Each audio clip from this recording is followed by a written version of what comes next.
mentioned a document once titled Program Developed for Psychological Operations Command to Change and Crystallize Public Opinion.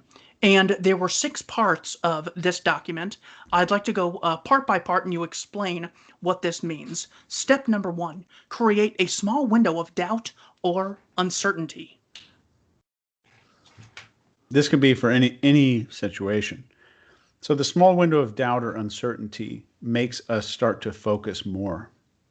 On an individual level, let's just say it's a one-on-one. Anything that's novel or new makes our brain start searching the environment for information. So any technique that's extremely effective is rooted in evolutionary psychology. So if you're learning persuasion or influence or therapy or anything having to do with people, and the techniques aren't rooted, their actual roots in evolutionary psychology, they're probably not going to be very effective. So if you go back 200,000 years, little tribes of humans living around each other, it's 150 people or so. If you went out and hunted every day and came back from the woods, take the same path every day, and you pass by one bush, there's this big ass bush, you walk past it every day, and one day you're walking past dragging this big old deer behind you, and a stick snaps behind that bush. Your brain, when we do anything more than a few times, our brain says, okay, Keith is going to keep doing this behavior like driving a car. I'm going to hardwire this stuff together so that it's easier in the future. The more often you do it, the more it gets wired and wired and wired together. So there's a common saying that neurons that fire together wire together. But when something disrupts what we expect to happen, it creates doubt and uncertainty and focus. Most importantly, focus. When I'm teaching any intelligence op, I'm teaching civilians, my number one message throughout everything is focus is currency. Focus is currency.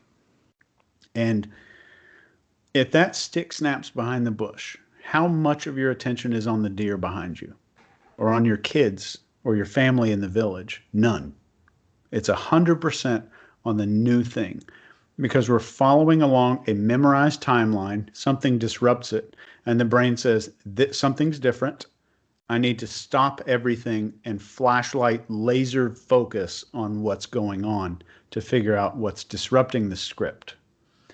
So we are script machines, absolute script machines. So what we're doing there, the doubt and uncertainty manufactures focus. Step number 2, develop doubt through targeted questions. What is an example of that?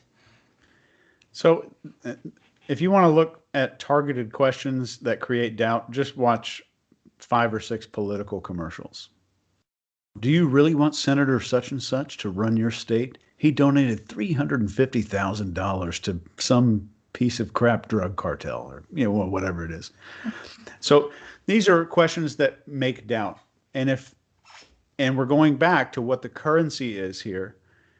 What we focus on is based on the questions we ask ourselves. So from a self-help perspective, somebody that has low confidence, they're asking themselves, why can't I feel confident? So the questions have the brain go search for evidence that they should not feel confident. Why can't I feel more happy in the day? So the brain says, okay, I'll go search for reasons that you're not happy. So our focus is driven by questions. So what you're doing by asking questions is A, raising doubt, but B, you're rechanneling that same focus that you just created. Step number 3, introduce questions that enhance confirmation bias. What does that mean? Well, all of us are victims of confirmation bias. So we like to think, like if I made a post on social media, or you're scrolling through your social media right now, and you read a post that says, the media is brainwashing people. You're going to be like, oh yeah, I know they are. But in the back of our head, the scary, scary part is that you're going to think it's other people. That is the truly terrifying piece of that, is that when you see media brainwashes people, everyone agrees. Everyone agrees, but it's those other people.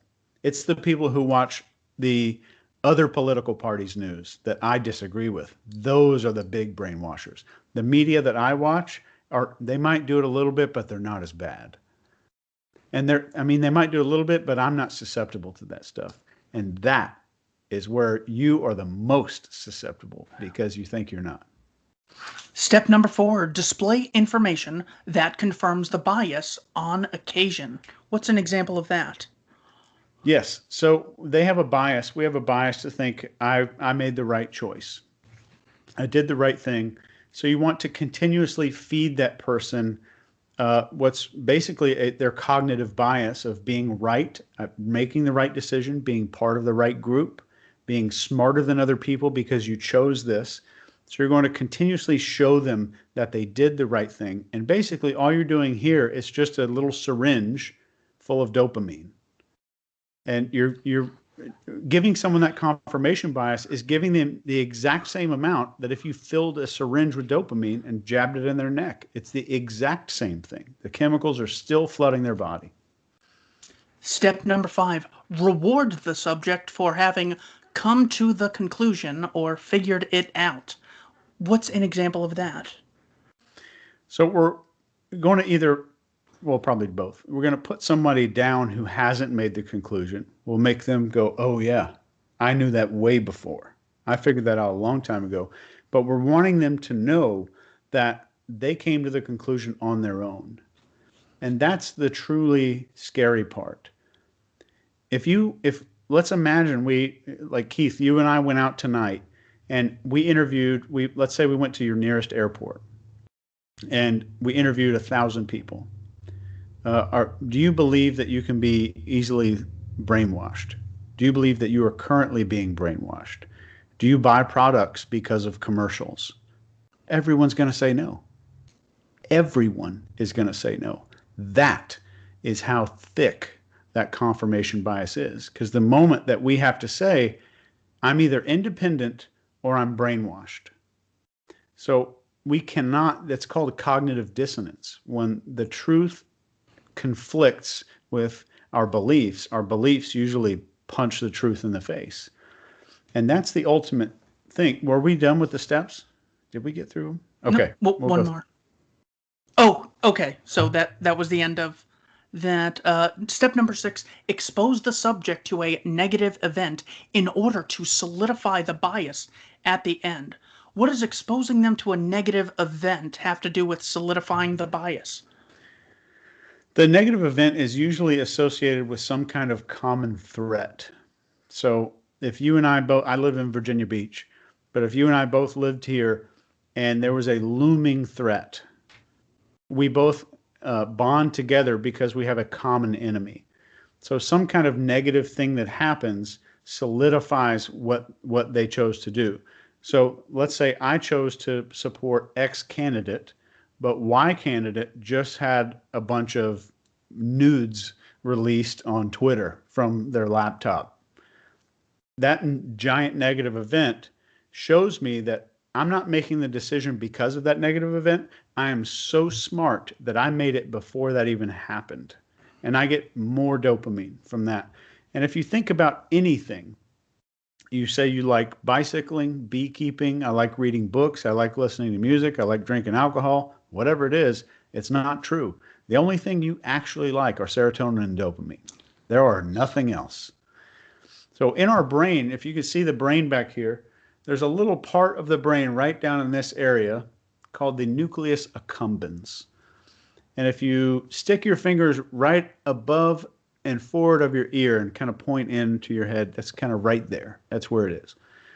And its job, it's about the size of a pea or a peanut. Its entire job is to memorize things that gave you dopamine and try to manufacture those scenarios in the future. So it's going to be like, hey, Keith, dude, last time we did this, it was really badass. We felt really good last time we did this. You need to do it again. So that's how addiction forms with heroin, with sex, or with watching the news and choosing a political candidate. It's the same dopamine pathway.